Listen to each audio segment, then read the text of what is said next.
Kovai counter mills பகுதியில் உள்ள கொங்குநாடு கலை மற்றும் அறிவியல் கல்லூரியில் நடைபெறும் 3 நாள் பயிலரங்கத்தின் துவக்க விழா நிகழ்ச்சி நடைபெற்றது. கோவை கவுண்டர் மில்ஸ் பகுதியில் உள்ள கொங்குநாடு கலை அறிவியல் கல்லூரியில் CRI SPR மற்றும் CAS 9 தொழில்நுட்பம் எனும் 21ஆம் நூற்றாண்டின் ஆரோக்கியம் மற்றும் சுற்றுச்சூழல் நிலைத்தன்மையின் ஒரு பரிபாலனம் எனும் தலைப்பில் 3 நாட்கள் நடைபெறும் சர்வதேச பயிலரங்கம் தொடங்கியது.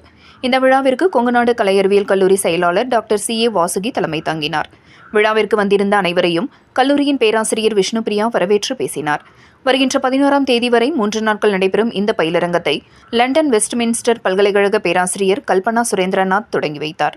விழாவில் அவர் பேசும்போது, இந்த கல்லூரியின் நிறுவனர் டாக்டர் ஆறுசாமி 25 ஆண்டுகளுக்கு முன்பு முற்போக்கு சிந்தனையோடு பயோடெக்னாலஜி பாடப்பிரிவை இந்த கல்லூரியில் தொடங்கி வைத்தார்.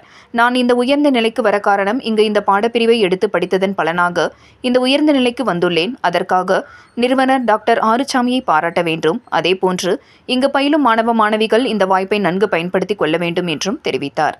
இறுதியாக கல்லூரியின் முதல்வர் வி. சங்கீதா அனைவருக்கும் நன்றிகளை கூறினார்.